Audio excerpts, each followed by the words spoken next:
حدثنا محمد بن عباد المكي حدثنا سفيان قال: قلت لسهيل: إن عمرا حدثنا عن القعقاع عن أبيك؟ قال: ورجوت أن يسقط عني رجلا. قال: فقال: سمعته من الذي سمعه منه أبي كان صديقا له بالشام. ثم حدثنا سفيان عن سهيل عن عطاء بن يزيد عن تميم الداري أن النبي صلى الله عليه وسلم قال: الدين النصيحة.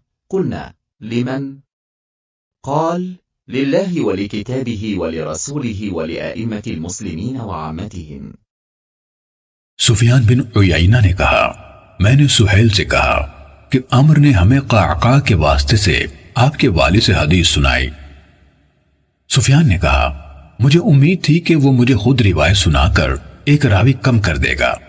चुनाचे सुहेल ने कहा, मैंने उसी से ये रिवायत सुनी जिससे मेरे वालिद ने सुनी। वो शाम में उनका दोस्त था। मोहम्मद बिन अब्बास ने कहा, फिर सुफियान ने हमें सुहेल के वास्ते से अता बिन यजीद की हजरत तमीम दारी रजी अल्लाह अन्हु से रिवायत सुनाई कि नबी अकरम सल्लल्लाहु अलैहि वसल्लम ने फरमाया, दीन खैर खाही का नाम है। हम यानी सहाबा ने पूछा, किसकी खैर खाही? आप सल्लल्लाहु अलैहि वसल्लम ने फरमाया, अल्लाह की, उसकी किताब की, उसके रसूल की, मुसलमानों के अमीरों की और आम मुसलमानों की खैर खाही। सही मुस्लिम हदीस नंबर 196।